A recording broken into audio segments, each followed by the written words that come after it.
Welcome back inside the State Champs Sports Network studios. I'm Lauren Plant, and once again, I want to send out props and congrats to our 4 boys basketball team state champions. You will never forget this weekend. Now, in the sport of robotics, yes, you heard me, Michigan High School Robotics. We're halfway through the FRC season, and things are really ramping up now. This part of the show, presented by First in Michigan, and we've got highlights from 3 action-packed districts. And we really were all over the mitten this week. I mean, we're talking Centerline, Midland, Escanaba, so much more. So let's begin our look back at week 3. Welcome to State Champs RoboZone.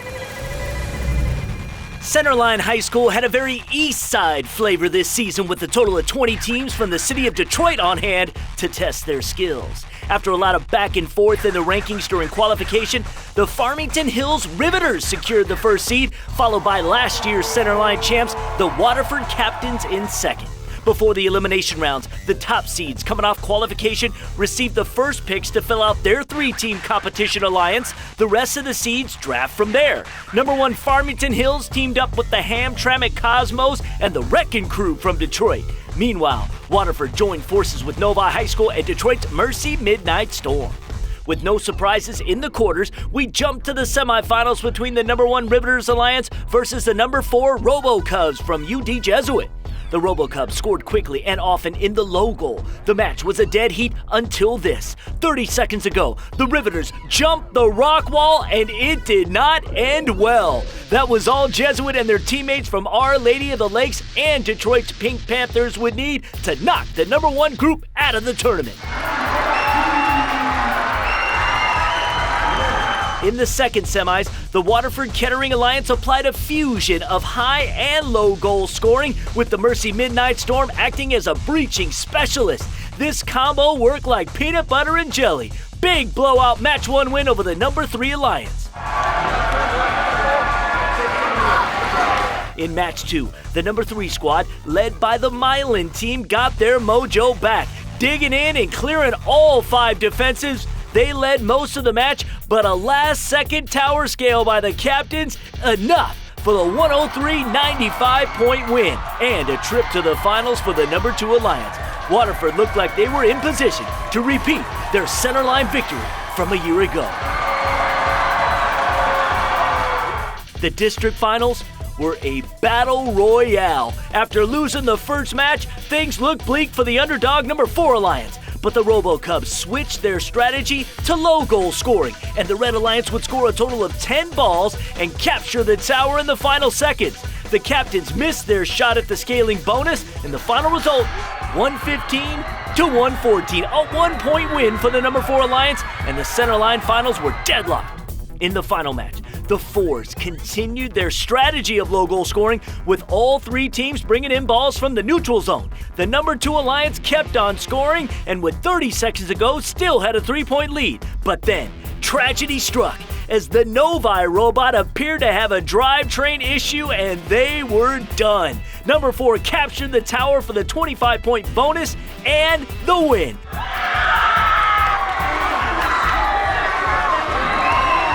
The UD Jesuit RoboCubs captured their first district crown in their 11-year history. The Pink Panthers also claimed title number 1 as well. We thought we would do a little better than last competition, but we didn't know that we would go this high. We thought our aim was 15th place or higher. Our team was successful because of how we worked with our alliance members. We couldn't have done it without them, and we were really effective at the teamwork, and that was what allowed us to win. All right, let's talk about what took place at Centerline. The man to do that is this man, the co-founder of First in Michigan, a 20-year mentor of the Killer Bees that includes 2 state championships, 2 state chairman's awards, and 2 world championship runner-up finishes. This is Jim Zondag. Thanks for being here once again. Thanks, Lauren. I'm glad to be back. All right, it's good to see you. Now, give me a summation of what we saw take place at Centerline. The RoboCubs get their first ever district title. That's right. Again, an upset from the number 4 seeded position. Centerline was a very exciting event. We saw a lot of teams coming out and taking the field for the second time in Stronghold this year, and that experience really paid off for a lot of our top picks at this event. Anything surprise you? Really, the thing I saw is there were a lot of issues with robots this time. issues with mechanical failures, issues with robots tipping over that really cost some of these teams an opportunity for the win.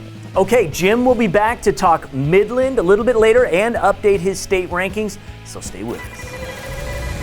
Hey fans, I'm Stephanie Funkhauser, and coming up next, we head up north to Escanaba for their district championship. The competition was fierce, and we get an inside look at all the action next on State Champs RoboZone.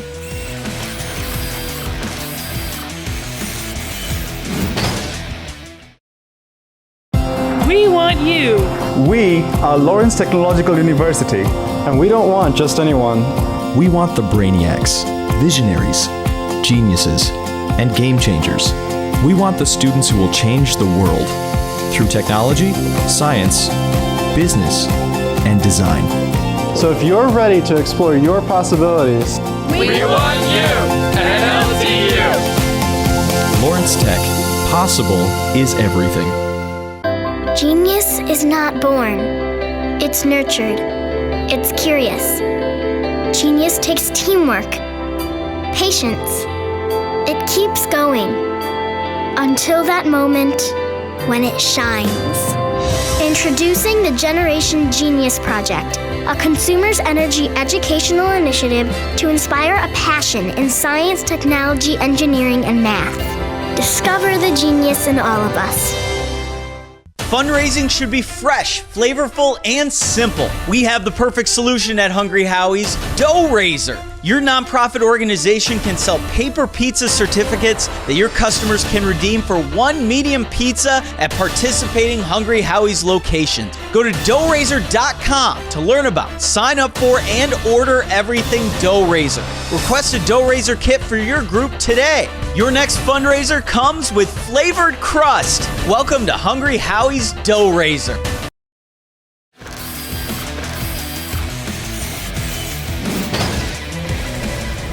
Welcome back to State Champs. This is RoboZone. Time to check out the action from Escanaba, the first of two events this season that take place north of the Mackinac Bridge. It was 2 years ago that a new Escanaba district brought robotics to the Upper Peninsula. 25 of the 40 teams in attendance were Yoopers, and those teams made their mark. The average margin of victory was the smallest of all Week 3 events. The battle for the number 1 seed was very close, and when the dust settled, Team 4391, the Brave Bots from Gladstone Area High School, were in the number 1 spot. On to the elimination rounds. The number 7 Alliance of Mackinac Island, Calumet, and Marquette scored an upset triumph in match 1 with a score of 109 to 104. The entire 5-point margin of victory coming from a penalty. The number 2 Alliance fought back, taking match 2 to even the series, but the comeback was too little, too late. The number 7 squad completed the improbable 101-70 victory in the rubber match to head to the semifinals. In the semis, the number 1 Alliance took on number 4 and handily took match 1 115 to 50. But let me be clear, nothing is easy in FIRST Robotics. A technical malfunction cost number 1 their shot at the second match, and the number 4 squad drew even. In the rubber match, luck had again switched sides. This time, it was the number 4 Alliance that saw a bot break down. It was close, but the Gladstone, Escanaba, and Manistee crew found their way into the championship with a 109-98 win. The second semifinal series would also be a tight battle. After the number 3 Alliance and the upstart number 7 squad each won a match, we head to the decider. 15 seconds left. Marquette set up their tape measure powered hook looking for the hang, but the hook failed to connect, and when you miss a hang, it's a penalty. That resulted in a 20-point swing in a match decided by just 18 points. Alpena, Traverse City West, and Hale High School would now score off with the number 1 Alliance. In the finals, Alliance 1 was forced to replace Manistee with the cheap bots of Sheboygan due to a mechanical issue. Even though they had never worked together, didn't seem to slow them down as the number 1 Alliance sailed to a 105-72 win. In the second match, the number 3 Alliance racking up the points by crossing the defenses, putting the number 1 seed on their heels, but a last-second low goal by Escanaba was the magic number 8 for the number 1 Alliance, opening up the tower bonus. Sheboygan and Gladstone met their teammate at the tower, and the number 1 Alliance, consisting of 4 UP teams, win the Escanaba district. We've worked together a couple times and we always worked out pretty well, even in our qualification matches. Every time we know that we're with one another, we look forward to it, and we always know that we build good stuff. We spend all of the sports season and everything up till this being a rivalry and learning to dislike one another and things like that. Once the robotics season starts, all of that gets thrown away, torn away. It's all about the competition and how we can do better for the good of our team. We're Team 4391 from Gladstone, and you're watching RoboZone. All right, let's get some great analysis on Escanaba. Joining me now is our other outstanding expert. He was an 18-year mentor with the Las Gorillas. His teams have won 3 state championships, 2 world championships. That's impressive. His name is Dan Kimura. How are you, bud? Pretty good. All right, good to see you. What's your takeaway from what happened at Escanaba? Escanaba was a really closely matched event. So we had a lot of teams that were kind of capable of putting up similar scores. So again, it came down to execution. So the number 1 Alliance made up 3 teams, actually 4, because they had a substitute from the Upper Peninsula, executed best at the end. I think they saved some of their best matches, in fact, for the finals. So there were only 3 tower captures in the entire elimination rounds, and number 1 Alliance did that in finals match 2. And when I think of the prevailing themes this weekend is there were issues in this district as well. Yeah, absolutely. So, I mean, that's the number 1 Alliance, made up of 4 teams this week instead of 3. They had to bring in a substitute just before the finals started. So, you know, they're going in cold with a new team, got to work the strategy out quickly and see if they can still execute. And I mean, they did. Right. Both Dan and Jim will be back shortly to talk our marquee matchup in Midland and some shakeups in the ranking. But first, our friends at FANUC America have been big supporters of FIRST Robotics, and they have ways for students to get involved in their organization. FANUC is a global leader in advanced automation with 3 to 4 times more robots working in the industrial and manufacturing field than any other brand. So what aspiring engineer wouldn't want to intern here? Their internship program is open to anyone currently enrolled in college or recent college graduates. When a student comes here for internship, it's an evaluation both ways. We're looking at how they're doing, and they're looking at whether they want to do this for a life. So they get the work experience, but more importantly, they get to know whether they like it or not. There's no job as this is only for interns. It's what an engineers do, but they do it under guidance for some time. But as soon as they're able to do it on their own, we let them do it. FANUC engineer and Thunder Chicken mentor Ian Milne highly recommends an internship at FANUC. The interns are more or less what I'm doing. You know, it's not go sit at a desk and here's paperwork for you to file. It's very much what you'll see out in the field. You know, there's no really fluff work in it. Engineer Amanda Nixon interned with FANUC for 4 years before getting hired into the company, and she says her experience stands out among the rest. Here at FANUC, they would put me in a new department every time I came back. So every time I came back, it was kind of like I'm doing something completely new, completely different. Whereas everyone else, it's like they would come back from school and they're back doing the same thing they were before. Only 5 to 7 interns get accepted per semester at FANUC, but involvement in FIRST Robotics can give you an edge above the rest. Former FIRST student Jacob Gardner played for Groves High School Growbots, and he said his experience in FIRST Robotics got him where he is today. When I went to interview with FANUC, one of the things that they really liked is that I did robotics in high school and I had experience with it. So it made it a lot smoother, made it more likely that I was going to get a job in robotics, and now I work for North America's largest industrial robotics company. FANUC America is a great company to work for. The amount of difference in the tasks that I do from day to day is very, it keeps me on my feet and, ready to roll with any punches that might come. Next up, this week's main event at Midland. Who would rise to the occasion? Stay tuned to find out next on State Champs RoboZone.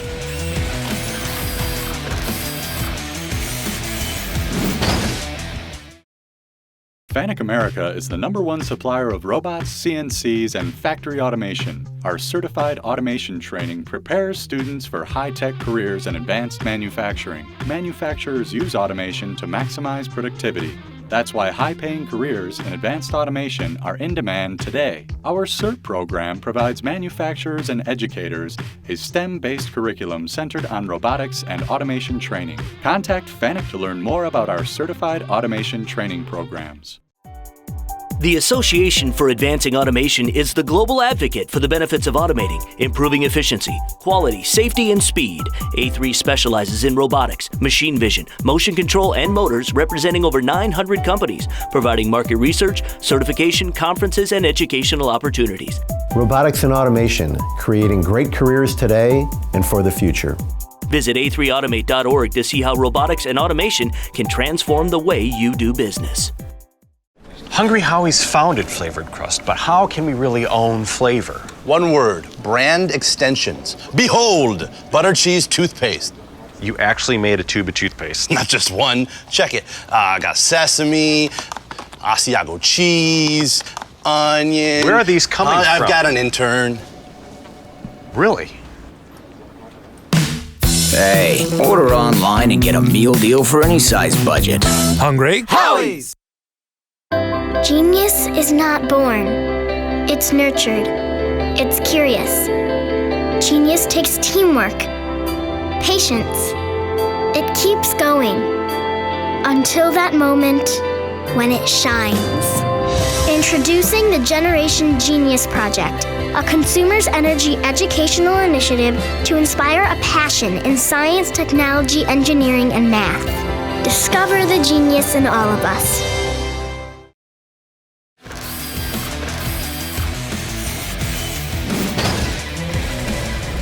Welcome back to State Champs. We are talking Michigan High School robotics here. This is Jim Zondag and Dan Kimura. Our marquee matchup in Week 3 was the Midland competition. We send it now to Dow High School.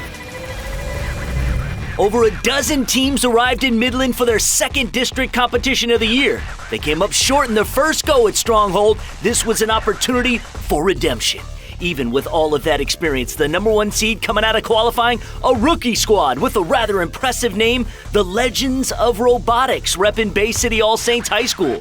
Having earned the good fortune to choose first from the pool of available teams to form their competition alliance, they decided to partner with the Titanium Tigers of Fenton and their neighbors from Bay City Central. The elimination started with a bang, not a whimper. The Legend of Robotics and Titanium Tigers went to work on the tower, scoring boulders high and low, serving up a huge 146 points that included a tower capture and a breach. They put the entire event on notice as they cruised into the semis. On the other side of the bracket, the third-seeded alliance featured the hometown team, the Charge from Midland Dow High School. Joining them in the front lines, Auburn Hills Avondale and Saginaw Arthur Hill. The third seed started off by splitting their first two matches with the sixth seed. In the deciding match, a giant collision in the Red Alliance courtyard sent one of the sixth team robots over on its back. This was enough to give the Charge and the Robo Jackets the exact window they needed. Boulders were then scored unopposed, and they were advancing. In the semifinals, the #1 alliance took a game lead over the Fives. They'd appeared to be wrapping it up when suddenly two robots just flat out stopped working. The fifth alliance, of course, took advantage. We were headed to a third game tiebreaker.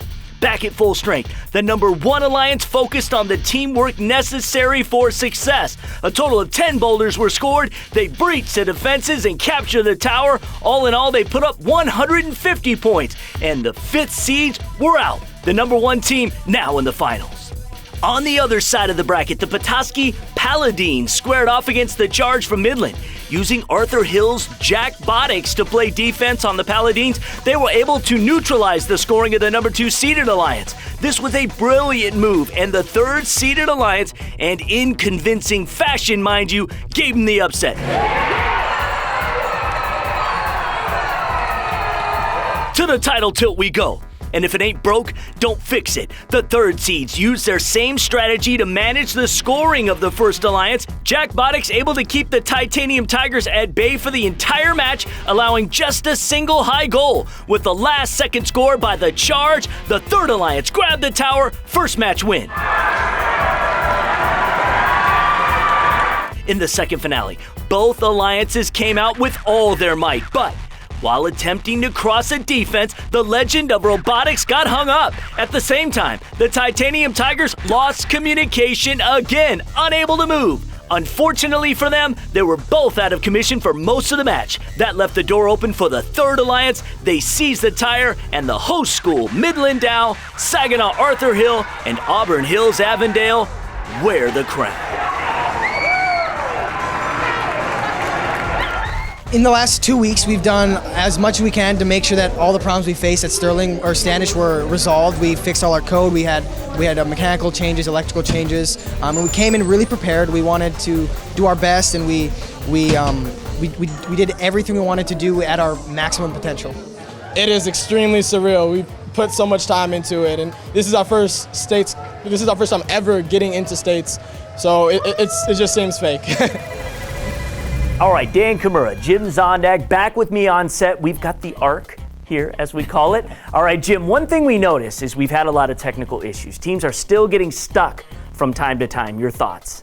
That's right, Lauren. Again, a lot of the teams are learning to negotiate the defenses on the field for the first time. There's a lot of difficulty in traversing some of these things. The geometry differences relative to the wheels that you choose is different for all of these obstacles. There's a total of 9 different obstacles on the field, and it's actually remarkably difficult to build a robot that can successfully traverse all of them. All right, well, let me get both of your quick thoughts on how this event here at Midland was won.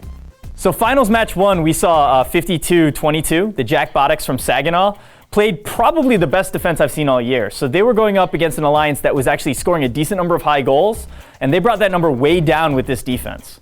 All right, awesome. It is great having these guys here for perspective, and it's about to get subjective as the latest rankings are in, and I just got to say, shocking. Don't go anywhere. These guys have a lot of explaining to do. This week's highlights are officially a wrap. Who has jumped into Dan and Jim's top 10? Who has moved out? Everyone's favorite rankings are next on State Champs RoboZone.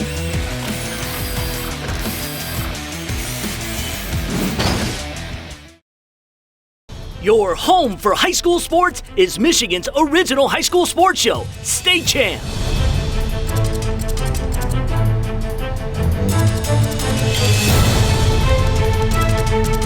For over a decade, the multiple Emmy Award-winning State Champs covers all sports statewide, 40 weeks a year.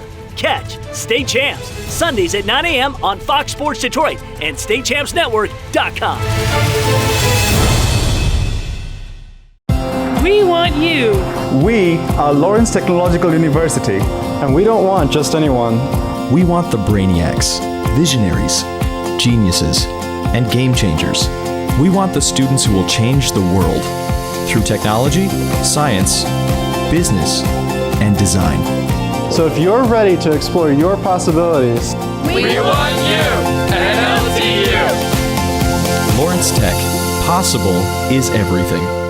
FANUC America is the #1 supplier of robots, CNCs, and factory automation. Our certified automation training prepares students for high-tech careers in advanced manufacturing. Manufacturers use automation to maximize productivity. That's why high-paying careers in advanced automation are in demand today. Our CERT program provides manufacturers and educators a STEM-based curriculum centered on robotics and automation training. Contact FANUC to learn more about our certified automation training programs.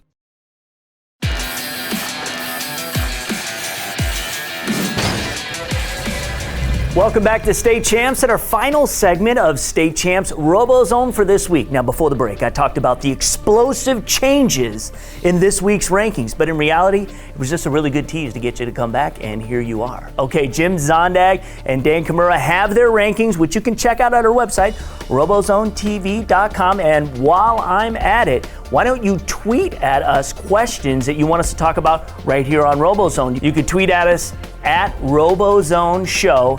And while you're at it, why don't you just include at Fox Sports Detroit, because they like to hear all the good stuff that's happening here, and that's at Fox Sports DET. So, gentlemen, rankings. Jim, let's start with you.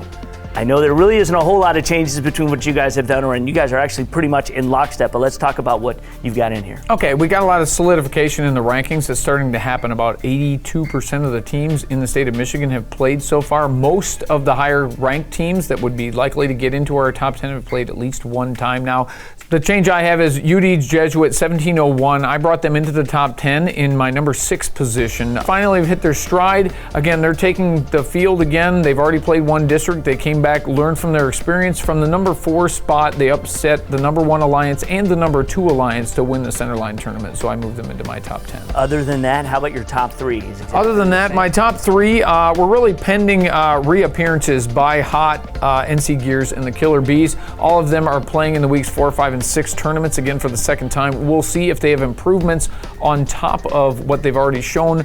Knowing those teams, we usually see them make improvements. So Dan, is there a big shakeup in your top 10, or is there a big difference between yours and Jim's? Not too much. I mean, I agree a lot with what Jim said. I think 36, 20, 85, some of these teams that competed in week 3 are really pushing those top 3 guys. So, when you see those teams come out for their second performance, if they're not bringing it, that's going to be a good, a quick trip down the rankings board for them. I do have 2054 on my list, the Tech Vikes out of Hopkins, Michigan. They haven't played yet. It's going to be week 4 before they play their first event. So it's a good team, historically a very strong team. I might have put them in the top 10 just so I could talk about them here, but I'm excited to see what they have next week, and I think they have a really good shot at earning this spot or maybe even higher on the rankings. Remember, you can go to RoboZoneTV.com, check out their full top 25 ranking. It's there, all the videos there. It's a great site. Check it out, RoboZoneTV.com. That's our show for this week. Next week on RoboZone, 4 districts to break down: Livonia, Lansing, West Michigan, and Marysville. We'll also be bringing you the best of the winter sports season. So that means what stood out here on State Champs in sports like basketball, wrestling, hockey, boys swimming, skiing, competitive cheer, gymnastics, and bowling. We'll give them a proper send-off, as we will do to you right now. Thanks for watching. And if spring break starts right now, enjoy it. Happy Easter, everybody.